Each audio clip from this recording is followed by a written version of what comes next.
수의 시작. 메소포타미아의 수. 증명이 없는 수학. 인류 문명 중 한 곳은 오늘날 이라크 남쪽의 티그리스 강과 유프라테스 강 사이 지역인 메소포타미아에서 발생하였다. 그리스어 메소포타미아는 강 사이의 땅이라는 의미로서 두 강 사이의 비옥한 초승달 지역을 지칭하며 세계 최초로 정착 농경이 발생한 곳이다. 최초의 문명이 이 지방에서 발원한 것은 지금과 다르게 과거에는 습한 기후라서 사막화와 염화가 훨씬 덜했기에 강과 습지가 넘쳐났다.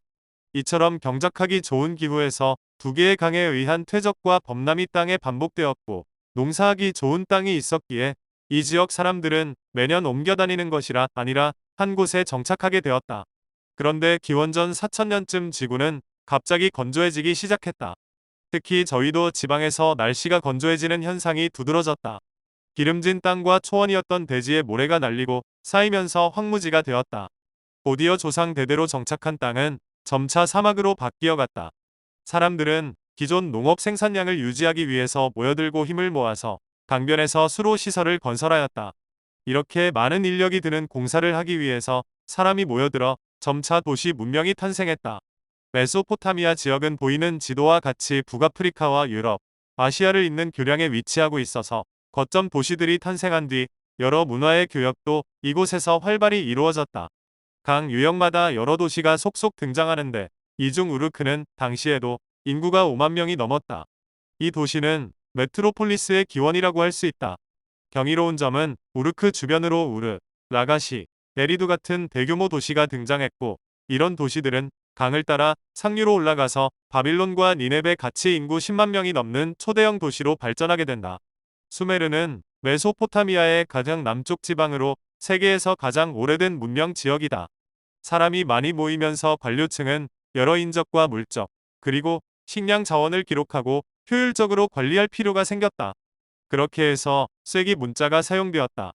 쐐기 문자는 수메르인들이 기원전 3500년경부터 사용했던 문자로 현재 기록된 문서 중 가장 최초의 문자이다. 초기엔 상형 문자의 형태를 띠다가 점차 시간이 지나면서 상형 문자적인 요소는 줄어들고 점점 기호화되었다. 보이는 이미지는 쐐기 문자로 기록된 점토판에 나오는 반인반수의 수호신 라마수이다. 라마수는 문자로 서술된 최초의 상상의 동물이다. 수메르인은 문자를 활용하여 상상한 세계를 그리기 시작했고 상상은 숫자 개념으로 확대되었다. 쐐기 문자의 등장은 메소포타미아 지방의 환경과 연관이 있다. 수메르인은 티그리스 강과 유프라테스 강 사이에 충적토로 땅을 경작하였다. 이미 그 당시에는 강 유역을 제외하면 강우량이 현재보다 적은 건조한 기후였기 때문에 그들에게는 물 공급이 중요하였다. 그들은 농업 용수와 식수를 공급하기 위해서 노력했다. 따라서 수메르인이 남긴 점토판에 쐐기를 찍어서 운하, 제방, 저수지 등에 관련된 단어를 많이 사용하였다. 그들은 주변에 풍족한 충적토와 진흙을 섞어서 점토판을 만들어서 기록을 하였다.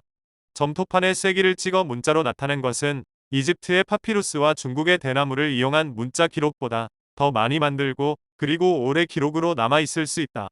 메소포타미아 문명의 사람들은 흔한 점토에 기호를 찍어서 문자로 사용했고 그냥 햇빛에 놓아두어도 건조한 기후 타세 점토는 단단히 굳어졌다.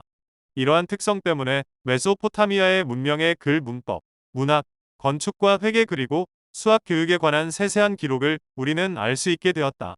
보이는 사진은 국립중앙박물관에서 전시 중인 곱셈표이다. 메소포타미아 문명 중 수메르인에 의해 만들어진 점토판에서 그어진 각 줄은 곱의 배수를 나타낸다. 이 점토판에서 각 줄은 숫자 5의 배수를 의미하고 첫 줄은 16 곱하기 5는 80이다. 흥미로운 것은 수메르인은 수에서 10진법과 60진법을 혼용하여 사용하여 두 개의 진법에 해당하는 수가 이 점토판에 사용되었다. 오른쪽 이미지는 현재 전시되고 있는 점토판이고 왼쪽의 이미지는 그 뒷면이다. 이 전시에서는 점토판을 뒤 돌려 놓아서 5의 배수가 1이 아닌 숫자 16부터 5의 배수가 시작한다. 수는 현재 우리 생활에서도 밀접하며 인류 최초의 수 개념도 경제적 필요에서 나온 것으로 보인다. 메소포타미아에 정착된 사회에서는 남은 곡물, 그리고 양이나 닭 등 가축을 관리하여 사회를 경영하기 위해서 수의 개념을 사용하였다. 기원전 4세기경 우르크시에서는 사원의 고위 사제가 행정을 담당하면서 계측과 회계를 정리하고 수책에 세웠다. 지구에서 보는 태양은 대략 360일 정도 뒤에 다시 제자리로 돌아온다. 그렇기 때문에 원을 한 바퀴 도는 것을 360의 수를 사용한다.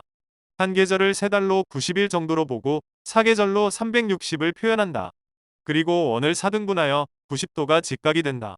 360을 반으로 나누면 180이고 4로 나누면 90, 6으로 나누면 60, 12로 나누면 30이 된다.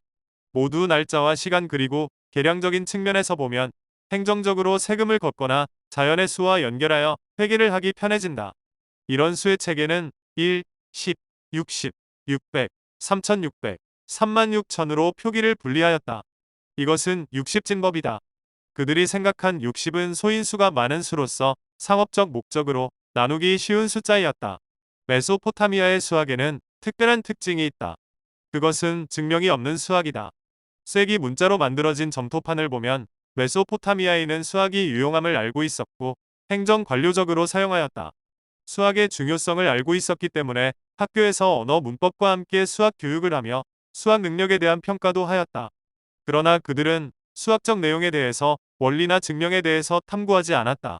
사실 그들에게 증명의 개념이 없을 것으로 본다. 애초에 자원의 관리와 회계를 목적으로서 실용성으로만 수학을 바라보았다.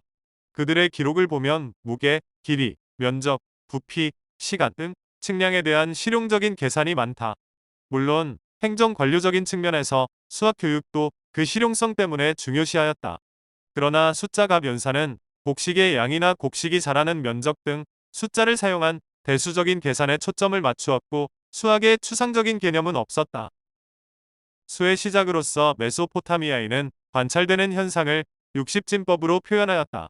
그러나 그리스와 로마 시대를 거치면서 수학 체계는 10진법으로 정착된다. 메소포타미아의 수 체계는 우리에게 여전히 남아있지만 계량의 값으로 남아있을 뿐 수의 논리성과 추상성은 결여되어 있다. 반면에 고대 그리스인은 수를 실용적인 계산으로만 사용하지는 않았다. 그리스는 헬레니즘 시대를 열면서 수의 증명과 논리성을 중요시 여겼고 수론과 기하학을 비롯하여 음악과 천문에 이르기까지 방대한 학문의 발전을 이룩하였다. 이처럼 수학적 사고의 차이점에서 비롯한 그리스 수학은 철학과 과학의 시작점이 된다.